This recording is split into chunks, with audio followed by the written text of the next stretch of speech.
Hey guys, welcome back to my YouTube channel. Today we are going to be discussing the child psych ward versus the adult psych ward. This is coming from my own personal experience, so it might be different for you, but from my personal experience, this is the differences and similarities I found between the two. I've been on the child psych ward like 8, 9, 10 times, something like that, and I've been on the adult psych ward once, but I was there for 2 weeks. That reminded me, I was on the child psych ward for 6 months one time, but that was a wild time. That's not a story for today. I'll tell you about my 6-month psych ward stay another time. But if you are not following me on Instagram or TikTok already, my Instagram and TikTok is JewelPodBrittany. It's in the description box below. And let's get started with the video. So the biggest difference in the child and youth, like the child and adolescents and the adult psych ward, is in the child side you don't get your phone. And I feel like, I don't know, I honestly, when you're in there, you don't really miss your phone, but it's like a nice thing to have so you can stay in contact with your parents more often than they let you, because you're only allowed to use the phone for 10 minutes. So honestly, I think they should let you have your phone, or at least let you have it for like an hour, because it's kind of hard to contact your parents when everyone's using the phone, and you only get 10 minutes to talk with your parents or whatever. They can come in obviously and visit you, but sometimes they're busy and they can't do that, so it's kind of annoying. In the adult psych ward where I live, you are allowed to have your phone, and I found that super helpful because I could help my mom organize when she's able to come in and visit me. And I also had something to do because in the adult psych ward we had room time, so we weren't allowed to leave our rooms, and it got really boring, so I'd just go on my phone because we'd have to sit in our room for like 2 hours and do nothing. So I'd just scroll through TikTok and whatever, but I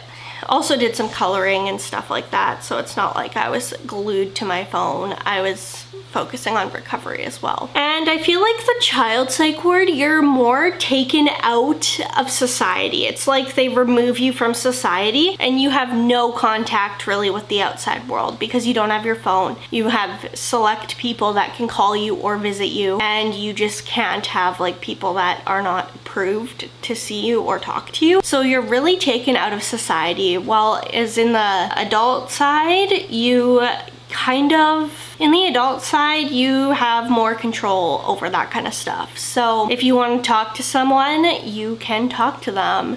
I couldn't visit anyone really except my mom because of COVID, and I could only have one visitor, so my dad didn't even get to come visit me. But usually you can kind of like have people come visit you. But I think in the child side, it's so much more restricted, and you are like literally taken out of society for like a month, and you don't get any contact with your friends or whatever. In the adult side, honestly, you talk to the doctors a lot less than you would in the child side, which is kind of annoying because you want to talk to the doctors so you can get discharged, because your whole goal of being there is to get discharged healthier. And sometimes the doctors just don't talk to you that day because they don't want to, and it's really annoying because you want to get talked to so you can work on your discharge plan and work on what you have to do to get discharged. But you do talk a lot less with the doctors on the adult side. And I feel like the kid side is much more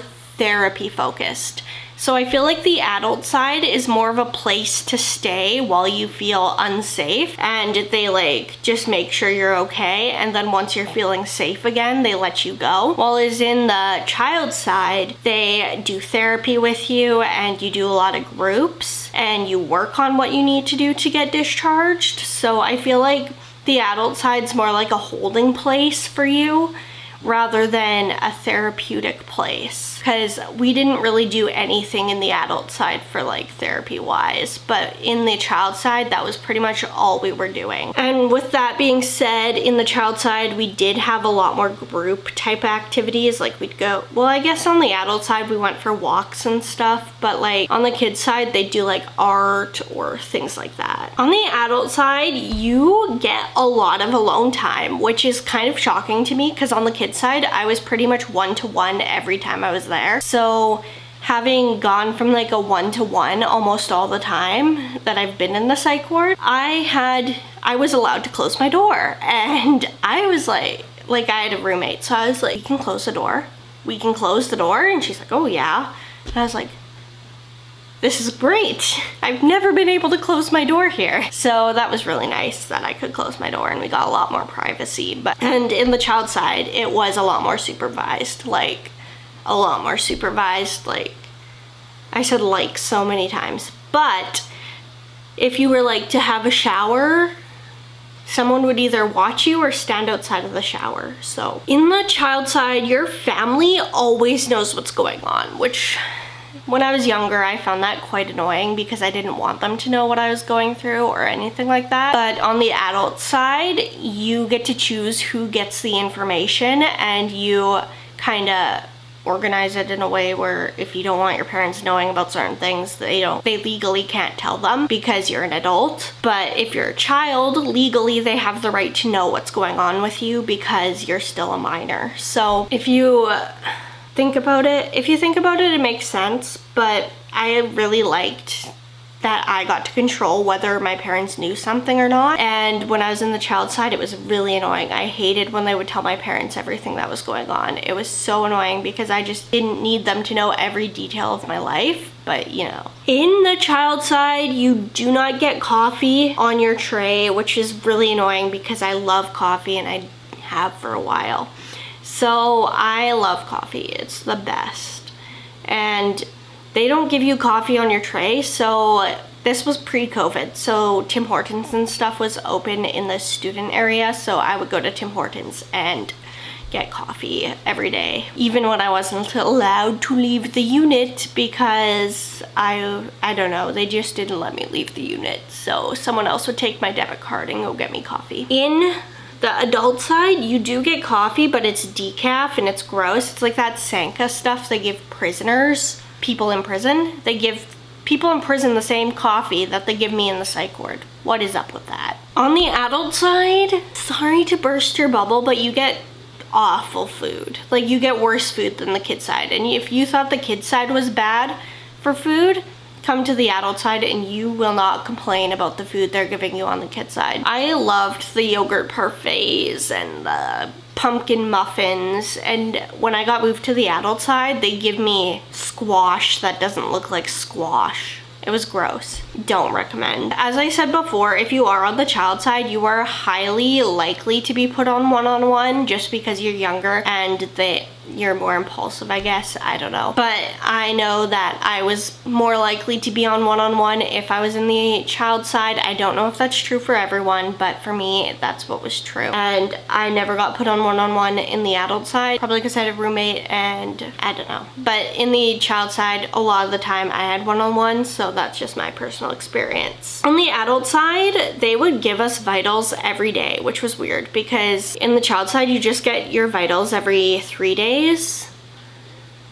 Like, not every 3 days. You get your vitals on the child side for the first 3 days, and then it's every week after that. On the kid side, there are a lot more rules, honestly. There is so many rules, and I'm not gonna list all of them because there are so many, but it's really annoying. On the adult side, you are actually allowed to use your razor if you're using it to shave. Like, if you're in the shower, you can have your razor, but you have to give it back when you're done. And it has to be like, it's kind of like prison, you have to give it back because they don't want you taking out the blades, and yeah, you know what I'm talking about, but they let you have your razor. I found that in the child side, you are more likely to be put in restraints, while on the adult side, you are more likely to be put in ICR. So restraints, like 5-point restraints, the ones that go around your ankles, your wrists, and your stomach.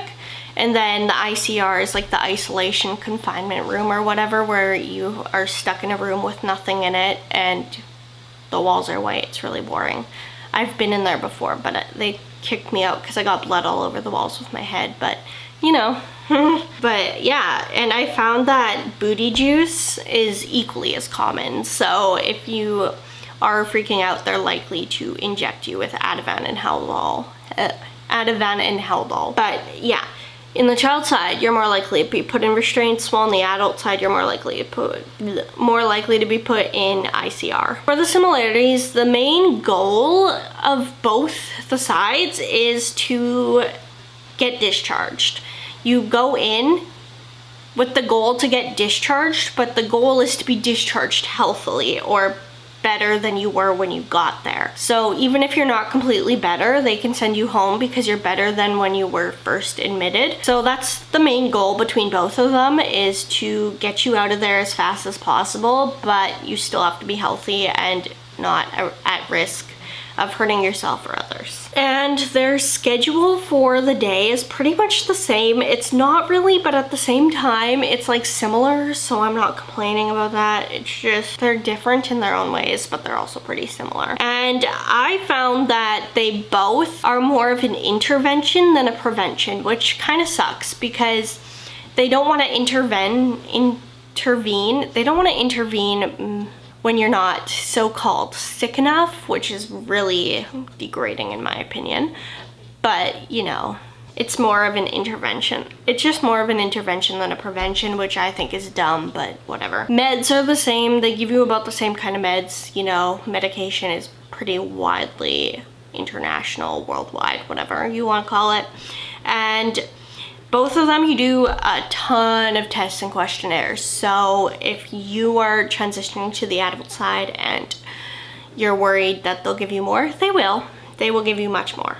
And I found that they're both pretty boring. Not gonna lie, they are. They're both pretty boring. But at the same time, no smoking on either side right now, just due to COVID. In the adult side, you used to be able to smoke, but you could not smoke on the child side at all. And now because of COVID, they just don't want people smoking out there, getting their germs all over everyone. In conclusion, the idea is the same. They're just executed a little bit differently because of age differences, and they want to base it on your maturity level. So that's it for this video. I hope you enjoyed, and if you did, give it a thumbs up, like, comment, and subscribe.